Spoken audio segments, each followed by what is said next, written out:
सबैजनालाई जय मसीह। आजको यो 21वां एपिसोडमा म तपाईलाई फेरि पनि स्वागत गर्न चाहन्छु। धन्यवाद तपाईँ हामीसँग इन्ट्युन्ड बस्नुभएको लागि, तपाईँको प्रश्नहरूको लागि, तपाईँको फिडब्याकको लागि धन्यवाद। तपाईँले हाम्रो लागि प्रार्थना गरिराख्नु भएको छ, हाम्रो दलको लागि प्रार्थना गरिराख्नु भएको छ। यसको लागि हामी तपाईँलाई धन्यवाद चढाउँछौँ। हामी साँच्चै नै एक्साइटेड छौँ तपाईँको वेदी बनिँदै गरेको कुराहरूलाई सुनिकन, प्रभुले तपाईँको जीवनमा गरिराख्नु भएको कामलाई लिकन हामी धेरै उत्साहित छौँ। र इभन हामी यो हाम्रो स्टुडियोमा पनि जब हामी यो सुट गर्छौँ, यो सुट गर्दै गर्दाखेरि प्रभुको प्रेजेन्स, प्रभुको उपस्थितिलाई हामी अनुभव गर्छौँ। अनि हामी त्यसै यो just for the sake of shooting मात्रै होइन, यो एपिसोडलाई हामीले गर्नै पर्छ भनेर मात्र हामी गर्दैनौँ, तर पवित्र आत्माले हामीलाई गर्न प्रेरणा दिनुहुन्छ। यति बेला पनि यो एपिसोडलाई सुट गर्दै गर्दाखेरि पनि प्रभुको उपस्थितिलाई हामी शक्तिशाली रूपमा हाम्रो स्टुडियोमा पनि हामीले अनुभव गरिरहेको छ। र म तपाईँको घरमा तपाईँ जहाँ पनि हुनुहुन्छ यस घडी त्यो अनोइन्टिङलाई म रिलिज गर्न चाहन्छु। तपाईँले समात्नुहोस् यो अभिषेकलाई, किनभने जुन अभिषेक यो ठाउँमा छ अनि यो प्रसारणबाट तपाईँकोमा पुग्दैछ, अब तपाईँको घरमा, तपाईँको काम गर्ने ठाउँमा त्यो अनोइन्टिङ खोलिएको होस्। म यस घडी तपाईँको लागि प्रार्थना गर्न चाहन्छु, प्रभु त्यो अनोइन्टिङलाई हाम्रो हरेक भ्युवर्सको घरमा, उनीहरूको वर्क प्लेसमा, जहाँ पनि छ ट्राभल गर्दै गरेको ठाउँमा, प्रभु म यो अनोइन्टिङलाई खोल्दछु। अनि तपाईँको वचनले यसरी भन्दछ, अभिषेकको कारणले गर्दाखेरि चाहिँ जुवा भाँचिन्छ। प्रभु तपाईँले जुन अभिषेक यो ठाउँमा, यो कोठामा दिइराख्नु भएको छ, अब त्यो अभिषेक चाहिँ हरेकको जीवनमा यस घडी खोलिएको होस्। जुनै किसिमको पनि जुवा किन नहोस्, रोगको जुवा, अभावको जुवा, प्रभु हारको जुवा, विभिन्न कुराको जुवा, प्रभु त्यो सबै कुरा चाहिँ टुक्रा टुक्रा भएको होस् प्रभु। र तपाईँको आशिष हरेकको जीवनमा खोलिएको होस् प्रभु। आजको दिन जस्तै प्रभु तपाईँको छोराछोरीले यो मेसेजलाई सुन्छ, म अघिबाट नै प्रभु म यो आशिषलाई बोल्दछु। तपाईँको वचनले भन्दछ बुझ्ने मनमा चाहिँ ज्ञान आउँछ। अब यो कुरालाई बुझ्ने मन आएको होस्, अनि ज्ञानको आत्मा प्रभु यीशु ख्रीष्ट अनि भयको आत्मा, पवित्र आत्मा, म तपाईँलाई स्वागत गर्छु हरेकको जीवनमा। Seven spirit of the lord म तपाईँलाई एक्नोलेज गर्छु, खोलिएको होस् प्रभु। यस घडी यो हेर्दै गर्दाखेरि कतिजना टुटेको हृदय भइकन बसिरहेको छ प्रभु, उनीहरूको विवाह प्रभु भत्किने ठाउँमा पुगिसकेको छ प्रभु। आज म यो प्रार्थना गर्छु, अब त्यो ठाउँमा मिलाप आएको होस्, त्यो ठाउँमा चङ्गाई आएको होस्, त्यो ठाउँमा छुटकारा आएको होस्, अनि एउटा नयाँ सुरुवात सुरु भएको होस्। धन्यवाद प्रभु तपाईँले गर्नुभएको निम्ति। सबै बिन्ती माग्छु पुत्र प्रभु यीशु ख्रीष्टको जिउँदो अनि पवित्र नामको बाटोले, आमेन। र विशेष गरिकन आजको यो 21वां एपिसोडमा म तपाईँलाई वेदीमा चाहिँ के हुन्छ त अरू कुराहरू हामीले हेर्दैछौँ।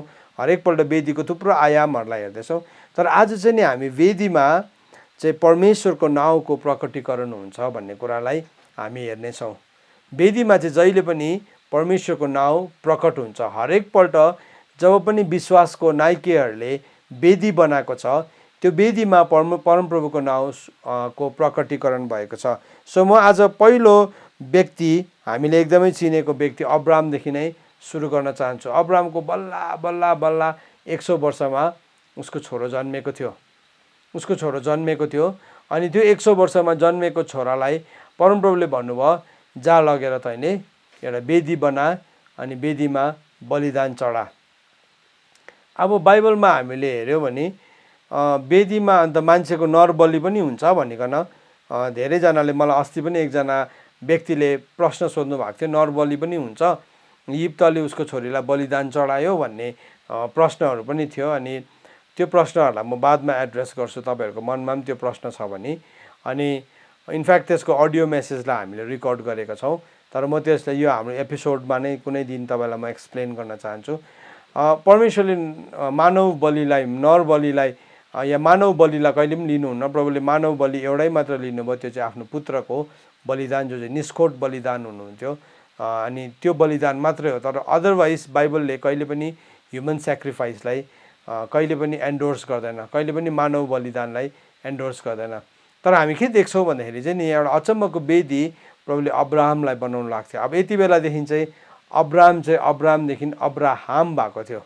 त्योभन्दा अगाडि जबसम्म उसको छोरा जन्मेको थिएन, त्यो छोरा जन्मिनुभन्दा अगाडि जब परमेश्वरले प्रतिज्ञा गर्नुभयो कि अब त्यो तेरै सन्तान जन्मिन्छ, साराबाट नै अब जन्मिन्छ, अनि साराबाट नै जन्मिन्छ भन्ने जब प्रभुले प्रतिज्ञा गर्नुभयो, तब चाहिँ अब्रामदेखि चाहिँ अब्राहाम भइसकेको थियो।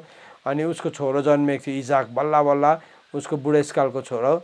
अनि प्रभुले के गर्नु भने अब्राहमको विश्वासको जाँच गर्नुभयो। अब वेदी चाहिँ त्यो ठाउँ हो जहाँ चाहिँ तपाईँको विश्वासको जाँच पनि हुन्छ, विश्वासको जाँच पनि हुन्छ। अनि उत्पत्तिको किताब 22 अध्यायमा हामी के देख्छौँ भन्दाखेरि 22:1 यसो भन्छ, त्यसपछि परमेश्वरले अब्राहमलाई ठुलो जाँच गर्नुभयो र तिनलाई भन्नुभयो, हे अब्राहम। मैले अघि अब्राम र अब्राहमको अर्थ तपाईँलाई बताइनँ। अब्राम भन्ने जुन चाहिँ अगाडिको अब्राम थियो, अब्राम भनेको चाहिँ इङ्ग्लिसमा एक्जल्टेड फादर, अथवा अब हाम्रो नेपाली शब्दमा भन्यो भने बडा भनौँ न। हामीको आफ्नो अलिकति ठुलो, आफ्नो बाउभन्दा ठुलो उमेरको व्यक्तिलाई हामी बडा भन्छौँ। त्यसरी नै उसलाई पनि सबैजनाले बडा भन्थ्यो, अब हाम्रो भाषामा भन्नुहुन्छ है। तर प्रभुले के गरिदिनु भयो, उसको नाउँलाई परिवर्तन गर्नुभयो अनि अब्राहम भएको थियो। अनि अब्राहम भनेको चाहिँ फादर अफ द नेसन्स, जाति जातिको पिता भनिकन। सो यहाँ हामी के देख्दैछौँ भने परमेश्वरले भन्नुभयो, हे अब्राहम, हे जाति जातिको पिता भन्नुहुँदैछ है। अब तिनले भने, हजुर।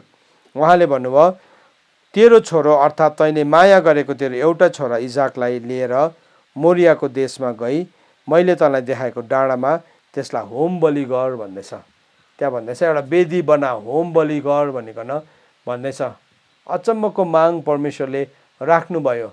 सो वेदी चाहिँ त्यो ठाउँ हो जहाँ चाहिँ नि परमेश्वरको प्रकटीकरण हुन्छ, परमेश्वरको नाउँको प्रकटीकरण छ। आजको अल्टरको यो टिचिङलाई चाहिँ अब हामीले शीर्षक दिनु भने चाहिँ the revelation of the names of God भनिकन, परमेश्वरको नाउँको, परमप्रभु परमेश्वरको नाउँको प्रकटीकरण भनिकन हामी भन्न सक्छौँ। यद्यपि हामी त्यो शीर्षक त दिँदैनौँ, तर तपाईँले आजको शीर्षकलाई चाहिँ तपाईँले त्यसरी पनि बुझ्न सक्नुहुन्छ। सो यहाँ प्रभुले भन्दै हुनुहुन्छ, मोरियाको देशमा गइकन आफ्नो छोरालाई होम बलि गर। अब मोरिया भनेको चाहिँ परमप्रभुबाट चुनिएको ठाउँमा। अनि के भयो भन्दाखेरि चाहिँ अब्राहमले जब त्यो कुरा परमप्रभुले भन्यो तब उसले के गर्यो, उसले बिहानै उठेर गधालाई काठी कसे।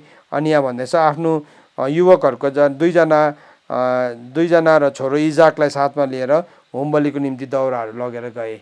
अब यहाँ गएको छ, जान्दैछ। अनि यो अचम्मको घटनालाई हामी भेटाउँछौँ। अनि उसले दाउरा चिरे र परमेश्वरलाई भन्नुभएको त्यस ठाउँमा हिँडे। तेस्रो दिन अब्राहमले हेर्दा टाढामा त्यो डाँडा देखे। तब अब्राहमले आफ्नो युवकहरूलाई भने, तिमीहरू यही गधासँग बस र म र यो केटो ऊ परसम्म गएर पूजा गरी तिमीहरू कहाँ फेरि आउनेछौ। अनि अब्राहमले होम बलिको दाउरा उठाएर आफ्नो छोरा इजाकलाई बोकाए र आगो र छुरी आफ्नो हातमा लिए। यसरी ती दुवैजना सँगसँगै गए। हामी यहाँ के देख्छौँ भने इजाकलाई त्यो होम बलिको दाउरा बोकाएको छ। हामी यो चाहिँ के देख्छौँ भन्दाखेरि चाहिँ यीशु ख्रिस्टको लागि यीशु ख्रिस्टले त्यो कल्भरीको डाँडामा चढ्ने एउटा कुराको प्रतीक थियो। जसरी यीशु ख्रिस्टले पनि आफ्नो क्रुसलाई बोक्नुभयो, त्यसरी नै यहाँ हामी के देख्छौँ भन्दाखेरि इजाकले पनि आफ्नै होम बलि हुने दाउरालाई बोकेको छ। त्यो चाहिँ पुरानो नियम चाहिँ छाया थियो भने नयाँ नियम चाहिँ फुलफिलमेन्ट हो। पुरानो नियम चाहिँ स्याडोज थियो भने चाहिँ नयाँ नियम चाहिँ फुल प्रकटीकरण हो। अनि हामी के देख्छौँ भन्दाखेरि इजाकले पनि यीशु ख्रिस्टले जसरी यीशु ख्रिस्टले आफ्नो क्रुस आफै बोक्नु भयो, त्यसरी इजाकले पनि यहाँ दाउरा बोकेको हामी कुरालाई भेटाउँछौँ। अनि के गर्यो, उनीहरू त्यो मोरियाको डाँडामा गएको छ। अनि त्यहाँ जाँदै गर्दाखेरि चाहिँ छोराले सोध्यो बाउलाई, के भनेर सोधेको छ भने नि, उसले भन्यो बुवा। अनि उसले भन्यो के हो छोरा? त्यसले भन्यो यो आगो र दाउरा त छन्, तर होम बलिको थुमा चाहिँ खै? आगो र बलि त छ, तर होम बलिको थुमा चाहिँ खै? त्यो दिन इजाकले सोध्दै थियो, यीशु ख्रिस्टको बारेमा सोध्दै थियो। अनि उसले भन्दै थियो, अब्राहमले भन्यो परमेश्वरले नै होम बलिको निम्ति थुमा जुटाइदिनु हुनेछ। तब ती दुईजना सँगसँगै गए। अब्राहम चाहिँ विश्वासको पिता थियो। अनि जान्दैछ अब्राहमले नि वेदी चाहिँ त्यो ठाउँ हो जुन ठाउँमा जाँदै गर्दाखेरि तपाईँले बोल्नु भएको अगमबानीहरू चाहिँ पुरा हुन्छ। अब्राहमले देखेको थिएन त्यो ठाउँमा होम बलिको निम्ति थुमा जुटाइने कुरालाई देखेको थिएन, तर उसले त्यो कुरालाई भन्दै थियो। अनि त्यो भन्दै गर्दाखेरि चाहिँ अब्राहमले भन्दै गर्दाखेरि चाहिँ वास्तवमा उसले त्यो दिनको लागि मात्रै भनेको थिएन, तर त्योदेखि धेरै हजार वर्ष पछाडि घट्ने यीशु ख्रिस्टको बारेमा पनि अब्राहमले अगमबानी बोलेको कुरालाई हामी यहाँ भेटाउँछौँ। अनि के गर्यो, उनीहरू गयो। अनि गएपछि के गर्यो, त्यो ठाउँमा चाहिँ अब सबै वेदी बनायो। अघि वेदीको नियम छ, वेदीको नियमअनुसार वेदी बनायो। अनि त्यो ठाउँमा वेदी बनाएर चाहिँ के गर्यो, उसले आफ्नो छोरा इजाकलाई त्यो दाउरामाथि राखे। अनि त्यहाँ के छ भने त्यो एउटा यस्तो दृश्य थियो जुन दृश्य अब्राहमलाई हेर्नु कति गाह्रो परिरहेको थियो, कति गाह्रो परिरहेको थियो, तर ऊ आज्ञाकारितामा उभिएको थियो। अनि इजाक पनि एउटा आज्ञाकारी छोरा थिए। मजा लाग्छ मलाई यो घटना पढ्दै गर्दाखेरि अचम्म लाग्छ, किनभने यति बेलासम्म इजाक हुर्किसकेको थियो, इजाक निकै ठुलो उमेरको भइसकेको थियो। उसले नि झगडा गरेर त्यो वेदीबाट उफ्रेर भाग्न सक्थ्यो, तर इजाकले आफैलाई समर्पण गरेको देख्दाखेरि यहाँ के देख्छौँ भने नि यीशु ख्रीष्टको स्वरूपलाई हामी त्यहाँ पनि देख्छौँ। फिलिपी 2 अध्यायमा लेखेको छ, परमेश्वरसँग एउटै समान हक अधिकारको भइकन पनि यीशु ख्रीष्टले आफैलाई सरेन्डर गर्नुभयो भनिकन वचनले भन्छ। अनि इजाकले पनि यहाँ आफैलाई सरेन्डर गरेको कुरा हामी भेटाउँछौँ। सो हामी के देख्छौँ भन्दाखेरि जब उसले मार्नै आँटेको थियो आफ्नो हतियार उठाएर, तब अब्राहमले बलि गर्न छुरी उठाए, तब परमप्रभुको एउटा दूतले स्वर्गबाट हपारेर भने, ए अब्राहम, तिनले भने तेरो हात केटामाथि नउठा, त्यसलाई केही नगर, किनभने अब मैले थाहा पाएँ त परमेश्वरसँग डराउँदो रहेछस्, किनकि तैँले तेरो छोरो एकमात्र छोरालाई पनि मबाट रोकेर राखिनस्। सो यहाँ के भन्दैछ भने नि स्वर्गदूतले, अब्राहम तेरो छोरालाई नमार, तैँले एकमात्र छोरालाई पनि रोकेर राखेनस्। अनि यूहन्ना 3:16 बाइबलमा भन्छ, परमेश्वरले संसारलाई यस्तो प्रेम गर्नुभयो, उहाँले आफ्नो एकलौते पुत्रलाई दिनुभयो। अनि त्यो एकलौते पुत्रलाई दिने आधार, त्यसको ब्लू प्रिन्ट चाहिँ कसले राखेको थियो? मैले अस्ति तपाईँलाई सिकाउँदै थिएँ, अल्टर चाहिँ त्यो ठाउँ हो, वेदी चाहिँ त्यो ठाउँ हो जहाँ चाहिँ नि स्वर्गको ब्लू प्रिन्टहरू खोलिन्छ। त्यो दिन नि त्यो ब्लू प्रिन्ट खोलिँदै गर्दाखेरि चाहिँ वास्तवमा यीशु ख्रीष्टको लागि बाटो तयारी हुँदै थियो। अब्राहमले चाहिँ पिता परमेश्वरको एउटा भूमिका निभाउँदै थियो भने इजाकले चाहिँ यीशु ख्रीष्टको भूमिका निभाइराख्नु भएको थियो। तर त्यो दिन इजाक चाहिँ मारिएन। तर हामी के देख्छौँ भन्दाखेरि आज भन्दाखेरि 2000 वर्ष अगाडि चाहिँ यीशु ख्रीष्टको बलिदान भएको छ। यीशु ख्रीष्ट मारिनु भयो। जब पनि एउटा वेदी बनिन्छ नि, वेदी बनेपछि चाहिँ वेदीमा चाहिँ बलिदान हुनैपर्छ। वेदी चाहिँ कहिले पनि एम्टी जानु हुँदैन, कहिले पनि रित्तो जानु हुँदैन। त्यसले गर्दाखेरि म तपाईँलाई एन्करेज गर्छु, तपाईँले वेदी बनाइराख्नु भएको छ भने तपाईँको वेदीलाई त्यसै रित्तो जान नदिनुहोस्। यहाँ हामी के देख्छौँ भन्दाखेरि चाहिँ अनि त्यहाँ पछिल्तिर फर्केर हेर्दाखेरि चाहिँ त्यहाँ एउटा भेडा झाडीमा सिङ अल्झेर फसेको देखे। अब्राहमले गएर त्यस भेडालाई ल्याए र तिनको छोराको सट्टामा तिनलाई होम बलि गरे। अनि अब्राहमले त्यस ठाउँको नाउँ यहोवा यिरे राखे। सो मैले अघि तपाईँलाई भने वेदी चाहिँ त्यो ठाउँ हो जहाँ परमेश्वरको नाउँ चाहिँ के हुन्छ? प्रकट हुन्छ। परमेश्वरको नाउँ प्रकट हुने ठाउँ चाहिँ वेदी हो। अब्राहमलाई थाहा थिएन परमेश्वरको नाउँ चाहिँ यहोवा यिरे हो भनिकन, जुटाउनु हुने परमप्रभु हो भन्ने कुराको रेभलेसन चाहिँ उसले पाएको थिएन। उसले सुनेको थियो, उसले देखेको थियो, तर नि त्यो कुरालाई उसले हल्का रूपमा देखेको थियो होला, तर यसरी यस्तो नजिकबाट चाहिँ उसले कहिले पनि देखेको थिएन। यति साह्रो नजिकबाट त्यो मोरियाको त्यो डाँडामा, जुन चाहिँ डाँडामा चाहिँ इभन अब भेजिटेसन्सहरू पनि त्यहाँ त अब झार जङ्गल पनि साह्रै नभएको ठाउँमा चाहिँ त्यहाँ चाहिँ के छ? एउटा भेडा चाहिँ एउटा झाडीमा अड्केको छ। त्यहाँ केही पनि थिएन, झाडी मात्रै थियो। अचानक एउटा भेडा अड्क्यो अनि के भयो? त्यो भेडालाई चाहिँ प्रभुले जुटाइदिनु भएको थियो। सो जब हामी नि परमेश्वरले वेदी बना भनेर हामी बनाउँछ नि, वेदीको लागि मूल्य चुकाउनलाई तयारी हुन्छ नि, प्रभुले त्यसको एउटा राइट टाइममा, काइरोस टाइममा चाहिँ नि जहिले पनि त्यो वेदीभित्र प्रभुले प्रोभिजन राख्नुहुन्छ। हामी धेरैपल्ट नि यहोवा यिरे भन्ने नाम कति साह्रो सजिलोसँगले लिन्छौँ, तर त्यो नाउँको रेभुलेसन त्यस्तो सजिलो छैन वास्तवमा। बाइबलले भन्छ परमप्रभुको नाउँ चाहिँ तिमीहरूले व्यर्थैमा नलिनु, परमप्रभुको नाउँ चाहिँ तिमीहरूले व्यर्थैमा नलिनु, परमप्रभुको नाउँ लिँदाखेरि चाहिँ तिमीहरू होसियारी हुनु। हामी यहाँ के देख्छौँ भन्दाखेरि चाहिँ अब्राहमले त्यो ठाउँमा एउटा वेदीलाई बनाएको छ। अनि त्यो वेदीलाई बनाएर त्यो ठाउँमा परमेश्वरले अचम्म प्रकारले, अलौकिक प्रकारले जुटाउनु भएको छ। सो हामी पनि जब वेदी बनाउँछौँ परमेश्वरले भन्नुभएको आज्ञाकारितामा, त्यो ठाउँमा अचम्म प्रकारले जुटाउनुहुन्छ। तर त्यो वेदी बनिनुको लागि चाहिँ पहिला हामी परमेश्वरले देखाउनु भएको डाँडामा पनि उक्लिनु पर्ने हुन्छ। हामी ओछ्यानमै बसेर, हामी अल्छे भएर, हामी केही पनि नगरिकन यहोवा यिरे भन्दाखेरि चाहिँ हाम्रो जीवनमा कहिले पनि जुट्दैन। धेरैजना मान्छेले नि यहोवा यिरे भन्छ, तर उनीहरूको जीवनमा यहोवा यिरेको रेभुलेसन चाहिँ कहिले पनि खोलिएको हुँदैन। किन खोलिँदैन भन्नुहोस् त? किनभने नि उनीहरू आफ्नै थलोमा बसिकन उनीहरूले यहोवा यिरे भनिरहेको हुन्छ। तर होइन, यहोवा यिरेको रेभुलेसन आउनु हो भने चाहिँ हाम्रो जीवनमा परमेश्वरले देखाउनु भएको वेदीमा हामी जानुपर्छ। We have to go to the altar. So हामी के देख्छौँ भने हरेकपल्ट वेदी बनिँदै गर्दाखेरि चाहिँ त्यहाँ चाहिँ के भएको छ, एउटा रेभोल्युसन खोलिएको छ। अब यो चाहिँ अब्राहमको कथा हो। अब म तपाईँलाई फेरि अर्को कथामा लान चाहन्छु, जब चाहिँ नि मान्छेले वेदी बनाएको छ अनि परमेश्वरले त्यो ठाउँमा परमेश्वरको रेभोल्युसन दिनुभएको छ। हामी कहाँ देख्छौँ भने नि यही उत्पत्तिको किताब 33, तपाईँले मसँग खोल्नुहोस्। उत्पत्तिको किताब 33 को 20 पदमा, 33 को 20 पदमा हामी के देख्छौँ भने नि यहाँ एसाउ र हामी यसको शीर्षकमा हेऱ्यौँ भने याकुब र एसाउको शान्तिसँग भेटघाट। एसाउदेखि याकुब भागिरहेको थियो, तर जब एसाउले बेतेलमा वेदी बनायो, एसाउले होइन याकुबले जब वेदी बनायो, उसको नाम याकुबदेखि चाहिँ इजरायलमा परिवर्तन भएको थियो।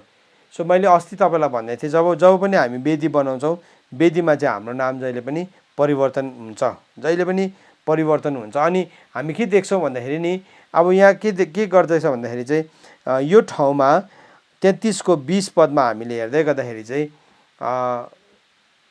एसाउ र याकुबको भेट भएको छ। अनि याकुब डराइरहेको थियो, एकदमै डरलाग्दो डराइरहेको थियो, तर प्रभुको फेभरले प्रभुको निगाहले गर्दाखेरि परमेश्वरले के गर्नुभयो, एसाउलाई यस्तो हृदय दिनुभयो अनि उसले आफ्नो भाइलाई माफ गरिदियो।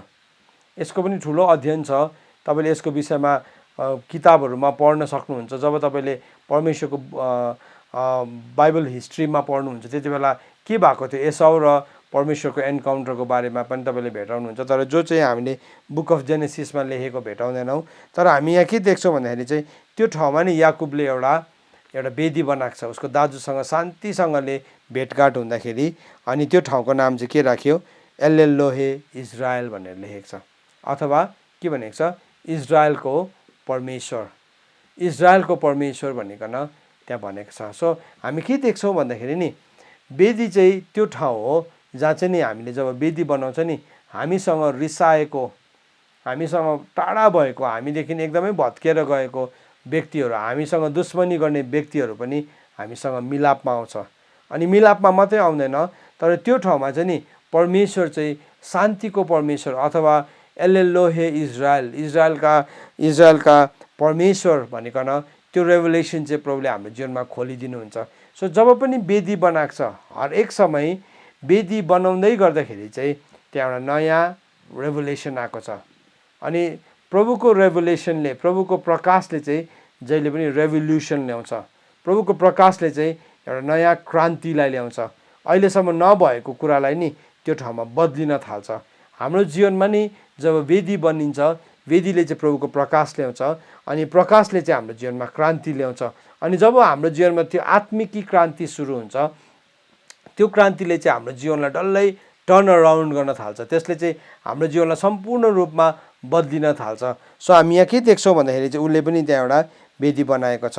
अनि हामी के देख्छौँ भन्दाखेरि वेदीलाई हामी हरेकपल्ट हामी हेर्दै गर्दाखेरि, वेदी बनाउँदै गर्दाखेरि परमेश्वरको आशिष आएको छ। मैले अगाडिको एपिसोडमा भनेको थिएँ, वेदीमा घरिघरि रिभिजिट गरेको छ।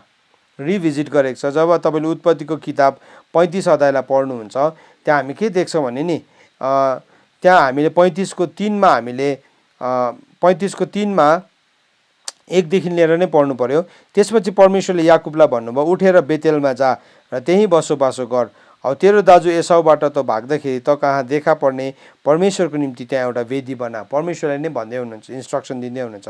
यसै कारणले गर्दाखेरि याकुबले आफ्नो घराना र आफूसित भएको सबैजनालाई भने, तिमीहरूसँग भएका अन्य जातिहरूका देवताहरू मिल्काइदेऊ र आफूलाई शुद्ध गरेर लुगाहरू फेर।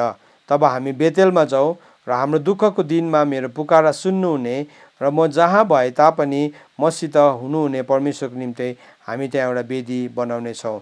यसकारण तिनीहरूले आफूसित भएका अन्य जातिहरूका देवताहरू र आफ्नो कानमा भएका कुण्डलहरू याकुबलाई दिए। अब याकुबले सेकेमको नजिकै भएको फलाटको रुखमुनि ती गाडिदिए। अनि हामी तल 7 पदमा आएर हामी अझै पढ्छौँ। तब तिनीहरूले आफ्नो यात्रा सुरु गरे। तब परमेश्वरको त्रास वरिपरिका सहरहरूमा फैलियो र तिनीहरूले याकुबका छोराहरूलाई खेदेनन्।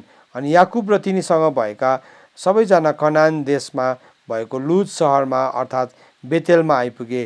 त्यहाँ तिनले एउटा वेदी बनाए र त्यस ठाउँको नाउँ तिनले एल बेतेल राखे। सो हामीले के देख्दैछौँ भने हरेकपल्ट याकुबले पनि जब वेदी बनाउँदै गएको छ त्यहाँ एउटा नयाँ नामको रेभुलेसन पाएको छ। सो अघि हामीले हेर्दै थियौँ एल लोहे इजरायल भन्दै थियो है, इजरायलका परमेश्वर भन्ने रेभुलेसन खोल्यो जब एसाउसँग भेट हुँदै गर्दाखेरि वेदी बनाएको थियो। अब यहाँ जब उसले आफ्नो एउटा जीवनलाई सुरु गर्दैछ, ऊ प्रतिज्ञाभित्र पस्दैछ, बेतेलमा जाँदैछ, ऊ कनान देशलाई उसले अधिकार गर्दैछ। अब्राहमसँग जुन प्रतिज्ञा परमेश्वरले गर्नुभएको थियो, अब त्यो प्रतिज्ञाको फुलफिलमेन्टभित्र पस्दै गर्दाखेरि हामी के देख्छौँ भने नि ऊ बेतेलमा आइपुगेर उसले के गर्यो, त्यो ठाउँको नाम चाहिँ एल बेतेल राख्यो। एल बेतेल अथवा बेतेलको परमेश्वर। सो हरेकपल्ट प्रभुको छोराछोरीहरू मुभ गर्दै गर्दाखेरि चाहिँ नि उनीहरू कसरी मुभ गर्यो स्पिरिचुअली भन्दाखेरि चाहिँ नि they moved by the revelation of the name of Jesus Christ. Yeshu ख्रिस्टको नाउँको प्रकाशबाट मात्रै उनीहरू अगाडि सरेको छ। किनभने जब यीशु ख्रिस्टको नाउँको प्रकाशलाई हामी जान्दछौँ नि, त्यो प्रकाशले चाहिँ हाम्रो जीवनको प्रकाश पनि खोलिदिन्छ। प्रभुले एक दिन सोध्नु भयो नि पत्रुसलाई, मानिसहरूले के भन्छ हौ मेरो बारेमा, मानिसको पुत्रको बारेमा के भन्छ भन्दाखेरि चाहिँ उसले भन्यो कसैले यर्मिया भन्छ, कसैले एलिया भन्छ, कसैले अगमवक्ताहरूमध्ये एकजना भन्छ, विभिन्न कुरा भन्छ। तर तिमीहरू चाहिँ को भन्छौ भन्दाखेरि चाहिँ पत्रुसले भन्यो तपाईँ त परमेश्वरको ख्रिस्ट हुनुहुन्छ, तपाईँ त मसिहा हुनुहुन्छ, यु आर द अनोइन्टेड भनेको छ। अनि प्रभुले भन्नु स्याबास, यो कुरा चाहिँ तिमीलाई मान्छेले भनेको होइन, यो कुरा चाहिँ परमेश्वरले तिमीलाई प्रकट गरिदिनु भएको। सो त्यो रेभुलेसन जब उसको जीवनमा खोल्यो नि, परमेश्वरबाट आएको प्रकटीकरणले के भन्यो, खोलिने बित्तिकै प्रभुले के भन्नुभयो, पत्रुसलाई पनि भन्नुभयो, पत्रुस थिएन त्यति जेलसम्म उसको नाम, हामीले चाहिँ पत्रुस पत्रुस पत्रुस भन्छौँ, तर पत्रुसको नाम पनि त्यो दिनदेखि मात्र सुरु भएको छ। त्यो दिन मत्ती 16 अध्यायदेखि मात्र उसको नाम पत्रुस, त्योभन्दा अगाडि चाहिँ उसलाई सिमोन भनेर चिन्थ्यो। अनि प्रभुले भन्नुभयो तिमी चाहिँ पत्रुस हौ, तिमी सिमोन होइन। सिमोन भनेको चाहिँ सुन्ने, पत्रुस भनेको चाहिँ चट्टान, तिमी चाहिँ चट्टान हौ, अनि त्यो चट्टानमाथि चाहिँ म मेरो मण्डली खडा गर्छु। र परमेश्वर को हुनुहुन्छ, परमेश्वरको नामको रेभुलेसनमा चाहिँ, प्रभुको नामको प्रकाशमा चाहिँ जहिले पनि हाम्रो आफ्नो प्रकाश पनि खोलिन्छ। तपाईँलाई थाहा छ तपाईँको नाउँको एउटा रेभुलेसन छ, अनि हामीले प्रभुलाई सोध्नुपर्छ प्रभु मेरो नाउँ के हो भनिकन। वास्तवमा पृथ्वीमा हाम्रो एउटा नाउँ छ, तर स्वर्गमा हाम्रो अर्को नाउँ छ। अनि बाइबलले भन्छ त्यो चाहिँ पाउनेले बाहेक अरू कसैले पनि थाहा पाउँदैन भनेको छ। प्रकाशित वाक्य 2 अध्यायमा हामीले हेऱ्यो भने यसको विषयमा भेटाउँछौँ। सो जब हामी यहाँ देख्छौँ नि, सिमोनलाई पनि प्रभुले पत्रुस भन्नुभयो, चेन्ज गरिदिनु भयो, किनभने त्यो चाहिँ स्वर्गले राखेको नाउँ थियो। त्यो रेभुलेसनभित्र ऊ पस्यो, अनि त्यो रेभुलेसनले पत्रुसको जीवनको सम्पूर्ण अनोइन्टिङलाई खोलिदियो। सो यहाँ पनि हामी के देख्छौँ भन्दाखेरि नि, जब याकुब त्यो रेभुलेसनभित्र पस्दैछ, ऊ त्यो रेभुलेसनभित्र पस्दै गर्दाखेरि चाहिँ उसको जीवनको पनि अनोइन्टिङ्सहरू खोलिँदै गरेको हामी देख्छौँ। सो त्यो ठाउँको नाम चाहिँ उसले के गरेको छ, एल बेतेल भनिकन राख्यो। एल बेतेल, बेतेलको परमेश्वर। सो म तपाईँलाई एन्करेज गर्छु, तपाईँ नि नयाँ ठाउँमा सर्दै हुनुहुन्छ होला, तपाईँले नयाँ काम गर्नको लागि लम्किँदै हुनुहुन्छ होला, तपाईँ एउटा नयाँ मिनिस्ट्री प्लेसमा जाँदै हुनुहुन्छ होला, तपाईँ सेवकाईमा उत्रिँदै हुनुहुन्छ होला। तपाईँले नि पहिला वेदी बनाउनुहोस्, make an altar to the Lord, परमप्रभुको निम्ति वेदी बनाउनुहोस्। अनि प्रभुलाई सोध्नुहोस् प्रभु म जाने ठाउँको रेभुलेसन चाहिँ के हो, प्रभु तपाईँको रेभुलेसन, तपाईँको नामको रेभुलेसन चाहिँ यो पर्टिकुलर प्लेसलाई लिइकन तपाईँको रेभुलेसन चाहिँ के हो, I want to understand this. जब हामी यो प्रभुलाई भन्न थाल्छौँ नि, यो कुरा प्रभुलाई भन्ने बित्तिकै त्यो रेभुलेसन चाहिँ हाम्रो खोलिन्छ। अनि त्यो रेभुलेसनबाट चाहिँ हामी जहिले पनि नि के हुन्छ भने नि, हामी एउटा आशिषदेखि अर्को आशिषमा जान्छौँ, वान लेभल अफ ग्लोरी। दोस्रो कोरिन्थी 3:16 अनि 17 पदले भनेको छ, महिमाको एउटा तेजदेखि हामी अर्को तेजमा सरेर जान्छौँ, एउटा महिमादेखि अर्को महिमामा सरेर जान्छौँ। सो एउटा महिमादेखि अर्को महिमामा सरेर जानु हो भने चाहिँ हाम्रो जीवनमा वेदी हुन जरुरी छ। किन यति साह्रो बेसी वेदीको विषयमा सिकाएको भन्दाखेरि चाहिँ, किनभने हाम्रो जातिलाई नि प्रभुले अब अगाडि ल्याउँदै हुनुहुन्छ। हाम्रो जाति अगाडि आइराखेको छ। यो मैले कुनै किसिमको जातिवादको कुरा गरेको होइन, तर यो मैले कुरा गर्दै गरेको चाहिँ के हो भने नि, प्रभुको वचनलाई भनेको छ पछाडिएकाहरू चाहिँ अब अन्तको दिनमा अगाडि आउँछ। सो हामी अगाडि आउँदैछौँ यो दिनहरूमा, तर अगाडि आउँदै गर्दाखेरि चाहिँ नि हामीले लुतले गरेको जस्तो गल्ती गर्नु हुँदैन। तर हामीले चाहिँ नि हाम्रो विश्वासको पिता, हाम्रो पूर्वजहरूले, अग्रजहरूले कसो गरे भन्ने कुरालाई हेरिकन त्यो मोडललाई हामीले अपनाउनु जरुरी छ। हामी त्यो पुरानो बाटोहरूमा अगाडिको एपिसोडमा मैले तपाईँले यर्मिया 6:16 पदलाई कोट गर्दै थिएँ, जहाँ चाहिँ भनेको छ सडकहरूमा उभिएर हेर पुरानो बाटोहरूको खोजी गर। सो यहाँ हामी के देख्दैछौँ भने नि उनीहरूले त्यो अल्टरलाई बनाउँदै गर्दाखेरि चाहिँ नि त्यही कुराहरूलाई खोजी गर्दै थियो, त्यही कुराहरूलाई खोजी गर्दै थियो, त्यही कुराहरूलाई खोजी गर्दै थियो। अनि हरेकपल्ट जब उनीहरूले खोजी गरे त्यो खोजमा चाहिँ उनीहरूको जीवनमा एउटा नयाँ रेभलेसन खोलिएको छ। सो हामी के देख्छौँ भन्दाखेरि चाहिँ त्यो ठाउँमा उसले फेरि एउटा वेदी बनाए, एल बेतेल, बेतेलको परमेश्वर, बेतेलको परमेश्वर। अघि त बेतेल मात्रै थियो त्यो ठाउँको नाम, तर अब फेरि के भयो, त्यो ठाउँको नाम पनि प्रमोसन भयो, एल बेतेल भयो। अनि यो ठाउँ चाहिँ नि हाम्रो जीवनमा पनि आउनु जरुरी छ। अब त्यसको बादमा हामी देख्छौँ बेतेलको बादमा हामी देख्छौँ फेरि मोसाले। सो हरेकपल्ट मैले किन तपाईँलाई यो सबै घटनाहरू एक एकवटा गर्दै सिक्वेन्टमा भनेको भन्दाखेरि चाहिँ एउटा मात्रै हो भने चाहिँ चान्स हुन्छ, दुईवटा मात्रै हो भने सायद रिपिटेसन पनि हुनसक्छ, दोहोरिएको हुनसक्छ, बाई चान्स हुनै सक्छ दुईवटा पनि है। तर दुईपल्ट भन्दा पनि बेसी एउटा कुरा दोहोरिँदैछ भनेपछि चाहिँ त्यो चाहिँ ढाँचा हो, त्यो चाहिँ परमेश्वरको नियमको मार्ग हो। अनि भजन सङ्ग्रह 119को 33मा दाउदले यसरी प्रार्थना गरेको छ, हे प्रभु मलाई तपाईँको नियमको मार्गहरू सिकाउनुहोस्। तपाईँले मसँग खोल्नुहोस् भजन सङ्ग्रह 119 खोल्नुहोस्, 119को 33 पद। यसो भनेर लेखेको छ, हे प्रभु, हे परमप्रभु मलाई तपाईँका नियमको मार्ग सिकाउनुहोस् र अन्तसम्म म त्यो पालन गर्नेछु। सो परमेश्वरको नियमको मार्ग भनेको चाहिँ के हो, परमेश्वरको काम गर्ने शैली।